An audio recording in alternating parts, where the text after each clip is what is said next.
How are Americans reacting? That's a very broad question. You see, the American nation includes hundreds of ethnic and dozens of religious groups. So obviously, on some issues, they are united. In most issues, different groups think differently and react differently. But if you were going to ask me how the majority of Americans are reacting to this conflict, I would say the majority sympathizes with Israel.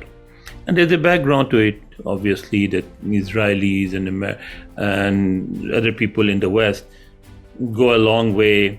I mean, there are Jews in almost every Western or European nation, and there are Jews in America, although they are not as many as most people in Pakistan think, but they're educated, they're well entrenched, they are connected to all influential families, and they're part of the daily life here.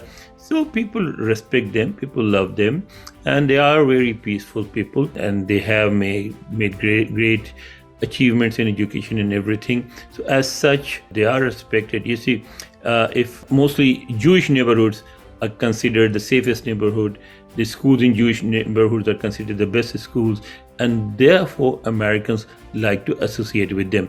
Having said that, I'll say this Israeli-Hamas conflict, because it started with these rocket attacks by Hamas, so from the very beginning, it is tilted against the Palestinians. The majority in America sees this as something that was provoked by the Hamas people, and they think that those attacks were terrorist attacks that killed more than 1,000 innocent civilians. There are sympathies for Palestinians, even among Jews. There are sympathies for Palestinians and the Palestinian cause.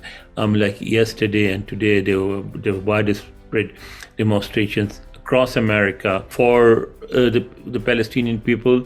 And I noticed that there were some Jewish participants as well who were chanting slogans in favor of Palestine and Palestinians. Similarly, there were Christian groups who identified themselves as religious Christians who practiced their religion, and they were also supporting Palestinians. But the majority, I would say, a vast majority, sympathizes with Israel.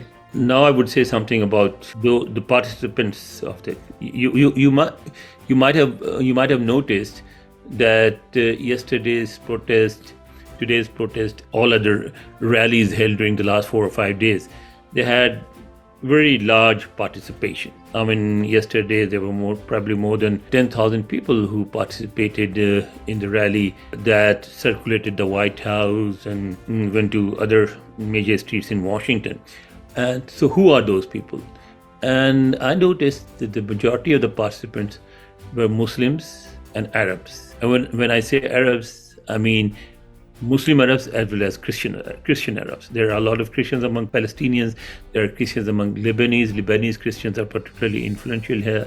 And most Arabs, whether they're Christians or Muslims, they sympathize with the Palestinians. So most of those participants belong to those groups, but there were, as I said, there were some liberal Americans, there were some political groups that sympathize with Israel, and the support for Palestine or Palestinians is stronger in American campuses, in colleges and universities across America, starting from Harvard all the way to universities in California. You might have noticed that almost daily protests are being held in these campuses, and although the majority in these rallies are also Muslims and Arabs, but the presence of, say, white Americans is much larger in campus rallies than it is in general rallies. Well, when it comes to the US administration, it's a different question. Obviously, it's very different from how the people react to a particular situation, whether it is in Palestine, it is Afghanistan, or anywhere else in the world. Because the administration is involved in these conflicts, in these crises. They work with governments and parties in those parts of the world, and therefore their reaction reflects their policies.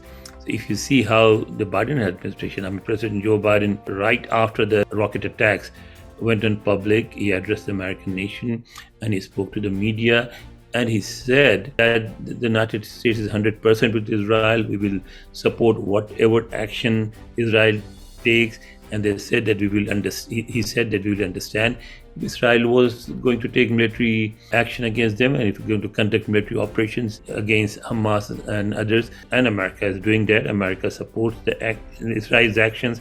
America has sent forces, 2 aircraft carriers to the region with the professed idea that they are being sent there to protect Israel and Israeli forces. So if there are attacks, the idea is if there are attacks on Israel or Israeli forces from other Arab countries, then the Americans will retaliate and they will stop those countries from participating in the war. So the American reaction has made it very obvious to the Arabs and Arab governments who might have sympathized with the Palestinians, although it is not obvious. But even if they wanted to, they know that if they take on Israel, they will be taking on America, and that is something they are not ready to do. So therefore, the American administration will continue to stay with Israel. In the reaction, bombings and everything, Israel will be able to force a large number of Palestinians out of Gaza, and hopefully they'll be seeking refuge in other Arab countries, and that way this conflict will resolve. Now, how the Congress is reacting. Congress seems to be divided among progressives and traditional politicians, and to my surprise, a large number of progressive lawmakers have reacted to this conflict in favor of Palestinians. You might have seen this letter that about 55 US lawmakers sent to President Joe Biden and to Secretary of State Antony Blinken, and they asked them to persuade Israel to, follow international laws and laws of war and not to evict Palestinians from Gaza. They're also asking Israel to see, and they also asked the Biden administration, both Biden administration and Israel, to see the difference between Hamas supporters and ordinary Palestinians. The letter says that Palestinians themselves have been the victims of Hamas's activities, that Hamas have targeted Palestinians in the past. Palestinians as a whole should not be punished for what Hamas has done. The message is it is okay to mark out Hamas's people and to eliminate them, but be careful with the Palestinians.